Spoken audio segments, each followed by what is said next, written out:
আমি যোৱাকালি সংবাদ মাধ্যমৰ জৰিয়তে গম পাইছোঁ মাননীয় মুখ্যমন্ত্ৰী মহোদয়ে কিছু বক্তব্য প্ৰদান কৰিছে।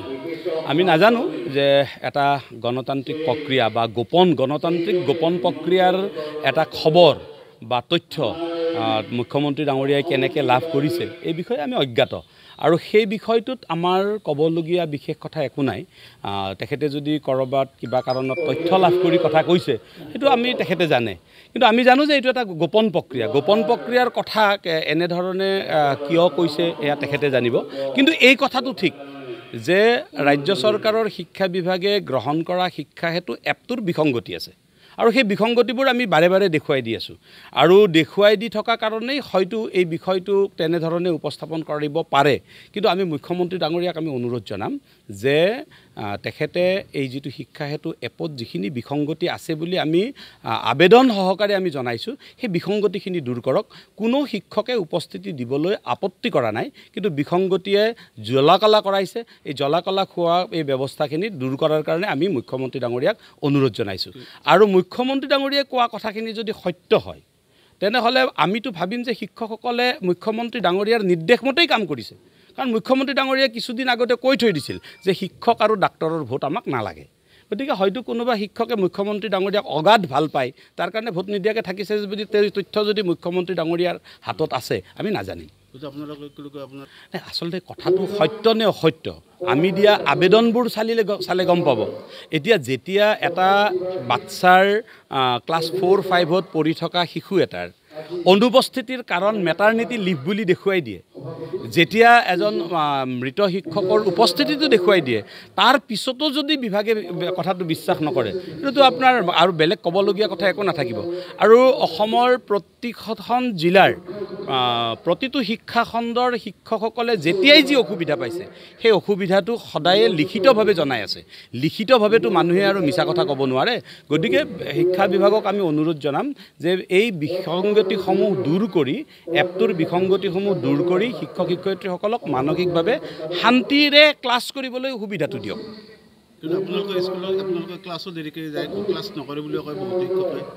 সেইটো কোনে নিৰ্ধাৰণ কৰিব?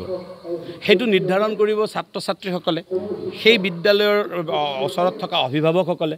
সেইটো বিভাগৰ বহুত মিডিয়া আছে, মানে ছিষ্টেম আছে। ছিষ্টেমৰ জৰিয়তে চাওক, এতিয়া বিভাগে এটা এপক বিশ্বাস কৰিছে, হেডমাষ্টাৰসকলক বিশ্বাস কৰা নাই। ইয়াৰ ফলত বহুত শিক্ষানুষ্ঠানৰ আভ্যন্তৰীণ শৃংখলা বিঘ্নিত হৈছে। আমি আনকি MD ডাঙৰীয়াই নিজেই ৱাৰ্ণিং মেছেজ দিছে যে কোনো শিক্ষকে আপোনাৰ ৰাস্তাৰ কাষৰ পৰাই বিদ্যালয়ৰ নোসোমোৱাকৈ এটেণ্ডেঞ্চ দি গুচি যায়। যদি MD ডাঙৰীয়াই সেই কথাখিনি গম পাইছে বা তেনেধৰণৰ মেছেজ যদি আমি পাইছোঁ যে ভিডিঅ'ৰ জৰিয়তে উপস্থিতি দিছে, এই কথাবোৰে কি সূচাইছে? বিদ্যালয়ৰ আভ্যন্তৰীণ যিটো শৃংখলা সেইটো বিনষ্ট কৰিছে। আৰু এইটো কৰাৰ সুবিধাটো ক'ত পালে? এপটোক বেছি বিশ্বাস কৰা হ'ল, কিন্তু বিদ্যালয়ৰ প্ৰধানসকলক প্ৰিন্সিপালসকলক অবিশ্বাসত লোৱা হ'ল। প্ৰিন্সিপালসকলে আগতে নিয়ন্ত্ৰণ কৰি আছিল গোটেই ব্যৱস্থাটো। শিক্ষাৰ ডিজিটেলাইজেশ্যন কৰিবলৈ গৈছে, ডিজিটেলাইজেশ্যন কৰা প্ৰক্ৰিয়াটোক আমাৰ বিৰোধিতা নাই, কিন্তু ইয়াৰ যিটো সবল ভূমিকা বা সবলতা কৰি ল'বলগীয়া ব্যৱস্থা সেইখিনি কিন্তু কৰি ল'ব লাগিব। শিক্ষা হেতুক লৈ আমাৰ একো বিৰোধিতা নাই। শিক্ষা হেতুৰ এপটোৰ যিখিনি দুৰ্বলতা, সেই দুৰ্বলতাখিনি দূৰ কৰাৰ কাৰণে আমি ৰাজ্য চৰকাৰক বাৰে বাৰে অনুৰোধ কৰি আছোঁ। আমি বাৰে বাৰে শিক্ষা বিষয়াসকলক আমি এই বিষয়ে কথাখিনি জনাই আছোঁ। আজি 3 দিন আগত মাননীয় সচিব নাৰায়ণ কুমাৰ ছাৰলৈকে আমি ৰাজ্যখনৰ 122খন বিদ্যালয়ে জনোৱা আমালৈকে দিয়া আবেদন আমি সচিব ডাঙৰীয়াৰ হাতত অৰ্পণ কৰিছোঁ। আমি কৈছোঁ যে এই বিদ্যালয়খিনি এইখিনি অসুবিধা পাইছে, দূৰ কৰক। দূৰ কৰিব চেষ্টা নকৰি যদি শিক্ষকসকলক বেলেগ বেলেগ কথা কোৱা হয়, ইয়াৰ ফলত ক্ষতিটো ছাত্ৰ ছাত্ৰীৰ, ক্ষতিটো বেলেগৰতো হোৱা নাই, ছাত্ৰ ছাত্ৰীৰ হৈছে। আজি শিক্ষা হেতু এপটোৱে যেতিয়া যিখন বিদ্যালয়ত ঘণ্টাৰ পিছত ঘণ্টা ধৰি আপোনাৰ উপস্থিতিটো দিয়াৰ কাৰণে সময় ল'ব, তেতিয়াতো সেই বিদ্যালয়খনৰ ছাত্ৰ ছাত্ৰীসকল বঞ্চিত হৈ আছে 5 দিনৰ পৰা। এই কথাখিনিক বুজিবলৈ চেষ্টা কৰিব লাগিব।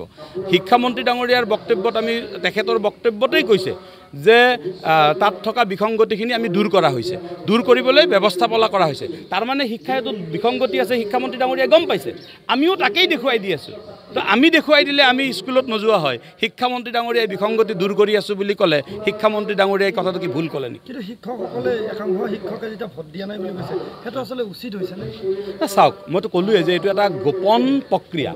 এই গোপন প্ৰক্ৰিয়াৰ তথ্যটো মাননীয় মুখ্যমন্ত্ৰীৰ হাতলৈকে আহিল কেনেকৈ? আহিবতো নোৱাৰে, এইটোতো অনুমানত কৈছে তেখেতে। অনুমানত কোৱা কথাটোৰ ওপৰত আমি এনেকেই ক'ম যে মাননীয় মুখ্যমন্ত্ৰী ডাঙৰীয়াই এটা সময়ত আহ্বান জনাইছিল যে আমাক শিক্ষক আৰু ডাক্তৰৰ ভোট নালাগে। মুখ্যমন্ত্ৰীক অগাধ ভাল পোৱা যিখিনি মানুহ, সেই মানুহখিনিয়ে তেখেতৰ কথা শুনি হয়তো ভোট নিদিয়াকৈ থাকিবও পাৰে। সেইটো কথা আমি নাজানো, সেইটো তেখেতে জানিব। গোপন বস্তু এটা আচলতে মুখ্যমন্ত্ৰী গোপন ক'ত পালে আচলতে? চাওক, এই কথাটো মুখ্যমন্ত্ৰী ডাঙৰীয়া হ'ল ৰাজ্যখনৰ সৰ্বেসৰ্বা। তেখেতে এই গোটেই কথাখিনি উচিত অনুচিত তেখেতে বিচাৰ কৰিব, তেখেতে নিজেই চিন্তা কৰিব, নিজেই ক'ব। এই বিষয়ত আমি বেলেগ মতামত দিব খোজা নাই। এতিয়া আপোনালোকে যিটো দেৰিকৈ যোৱা আৰু স্কুলত কমকৈ যোৱা, সেই কথাটো কি ক'ব এই ক্ষেত্ৰত? নাই, এইটোতো এপে কৈ আছে নহয়, এপে কৈ আছে। মুখ্যমন্ত্ৰীয়ে যোৱাকালি প্ৰেছ মিট আকাৰে কৈছে। নাই, মুখ্যমন্ত্ৰীয়ে যিখিনি কথা কৈছে, তেখেতৰ কথাখিনিৰ আচলতে প্ৰথম যিটো বাক্য যে শিক্ষামন্ত্ৰী আমাক ভোট দিয়া নাই বা ভোট দিছে, কিবা যিটো কৈছে সেইটো তথ্যগতভাৱে তেখেতে প্ৰমাণ কৰি লওক আগতে। আমিতো নাজানো আমাৰ তেখেতৰ তাত গোপন কি তথ্য আছে, EVM-ত দিয়া ভোটটো তেখেতে কেনেকৈ তথ্য পাইছে, এই গোপনীয়খিনি, এই কথাটো আমি নাজানিম। তেখেতে জানিব, তেখেতৰ পৰা তেখেতেও ক্লিয়াৰিফিকেশ্যন দিব পাৰিব। মুখ্যমন্ত্ৰীয়ে দিছে আৰু কিছুমানে কাৰ ভিত্তিত কথাবিলাক ক'লে যে শিক্ষামন্ত্ৰীৰ ক'ৰবাত দুৰ্বলতা আছে? নাই, আমি কেতিয়াও কোনো মন্ত্ৰীকে দুৰ্বল বা সবল বুলি নকওঁ।